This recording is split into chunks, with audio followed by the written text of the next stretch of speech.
नमस्कार दोस्तों, आपका बहुत बहुत स्वागत है चमत्कारी टोटके चैनल में। दोस्तों, चमत्कारी टोटके चैनल में हम आपको दिखाते हैं चमत्कारी टोटके, चमत्कारी उपाय, कुछ ऐसे सरल उपाय, कुछ ऐसी व्रत कथाएं, धार्मिक ज्ञान, पूजन विधि जो आपके जीवन को सरल और सुखमय बना देती हैं। तो दोस्तों, अगर आपने अभी तक चमत्कारी टोटके चैनल को सब्सक्राइब नहीं किया है तो सबसे पहले हमारे इस चैनल को सब्सक्राइब कर लीजिए, हमारे इस वीडियो को लाइक कीजिए तथा अपने दोस्तों के साथ शेयर करना ना भूलें।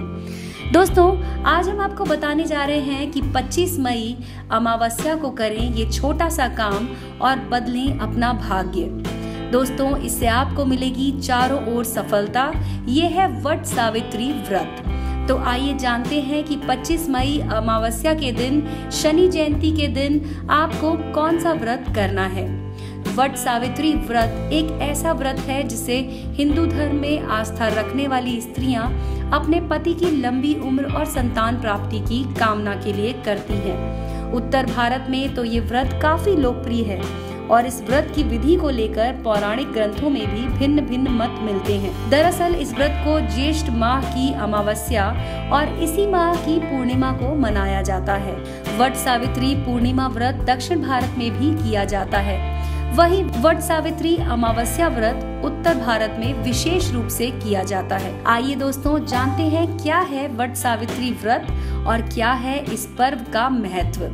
ये पर्व हर परिस्थिति में अपने जीवन साथी का साथ देने का संदेश देता है और इससे ज्ञात होता है कि पतिव्रता स्त्री में इतनी ताकत होती है कि वो यमराज से भी अपने पति के प्राण वापस ला सकती है।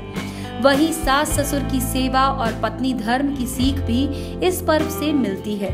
दोस्तों, ऐसी मान्यता है कि इस दिन सौभाग्यवती स्त्रियां अपने पति की लंबी आयु, स्वास्थ्य, उन्नति और संतान प्राप्ति के लिए ये व्रत रखती हैं। तो दोस्तों, आइए जानते हैं वट सावित्री व्रत पूजा की विधि। वट सावित्री व्रत में वट यानी कि बरगद के वृक्ष के साथ साथ सत्यवान सावित्री और यमराज की पूजा की जाती है। माना जाता है कि वट वृक्ष में ब्रह्मा, विष्णु और महेश तीनों देव वास करते हैं। अतः वट वृक्ष के समक्ष बैठकर पूजा करने से सभी मनोकामनाएं पूर्ण होती हैं। वट सावित्री व्रत के दिन सुहागिन स्त्रियों को प्रातःकाल उठकर स्नान करना चाहिए। बांस की टोकरी या थाली ले और उसमें ब्रह्मदेव की मूर्ति के साथ सावित्री की मूर्ति स्थापित करें। वट के वृक्ष के नीचे रखें और ब्रह्मदेव और सावित्री की मूर्तियों की पूजा करें और वट वृक्ष को जल दें। वट वृक्ष की पूजा हेतु जल, फूल, रोली, मौली, कच्चा सूत, भीगा चना, गुड़ इत्यादि चढ़ाएं और जलाभिषेक करें। वट वृक्ष के तने के चारों ओर कच्चा धागा लपेटकर 3 बार परिक्रमा करें और इसके बाद स्त्रियों को वट सावित्री व्रत की कथा सुननी चाहिए। कथा सुनने के बाद भीगे हुए चने का बायना मतलब चनों का कुछ हिस्सा निकालें और उस पर कुछ रुपए रखकर अपनी सास को दें।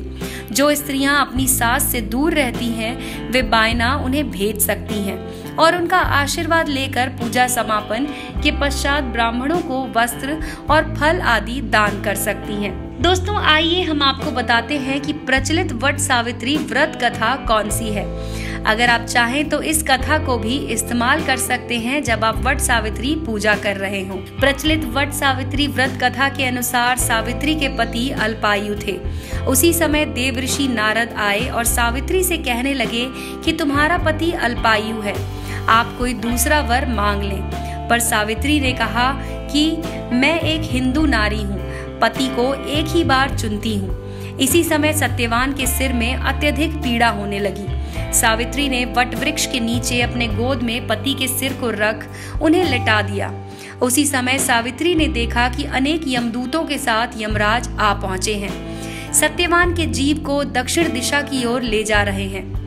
यह देख सावित्री भी यमराज के पीछे पीछे चल देती हैं। उन्हें आता देख यमराज ने कहा कि हे पतिव्रता नारी, पृथ्वी तक ही पत्नी अपने पति का साथ देती है, अब तुम वापस लौट जाओ।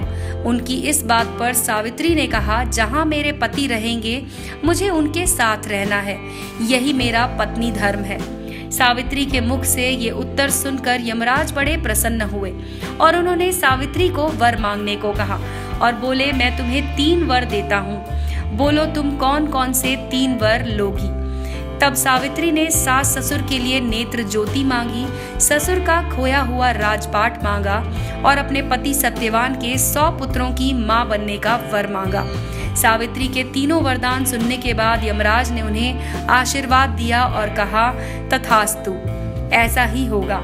सावित्री पुनः उसी वट वृक्ष के पास लौट आई जहां सत्यवान मृत पड़े थे।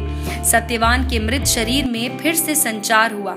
इस प्रकार सावित्री ने अपने पतिव्रता व्रत के प्रभाव से न केवल अपने पति को पुनः जीवित करवाया, बल्कि सास ससुर को नेत्र ज्योति प्रदान करते हुए उनके ससुर को खोया हुआ राजपाट भी वापस दिलवाया। वट सावित्री अमावस्या के दिन वट वृक्ष का पूजन अर्चन और व्रत करने से सौभाग्यवती महिलाओं की मनोकामना पूर्ण होती है और उनका सौभाग्य अखंड रहता है।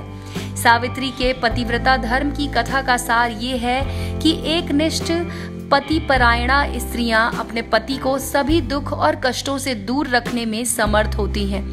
जिस प्रकार पतिव्रता धर्म के बल से ही सावित्री ने अपने पति सत्यवान को यमराज के बंधन से छुड़ा लिया था, इतना ही नहीं, खोया हुआ राज्य और अंधे सास ससुर की नेत्र ज्योति भी वापस दिला दी।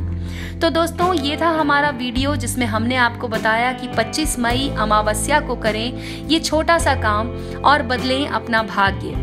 अगर आपको हमारा वीडियो पसंद आया हो तो इस वीडियो को लाइक जरूर कीजिए तथा अपने दोस्तों के साथ शेयर करना ना भूलें। देखते रहिए चमत्कारी टोटके चैनल।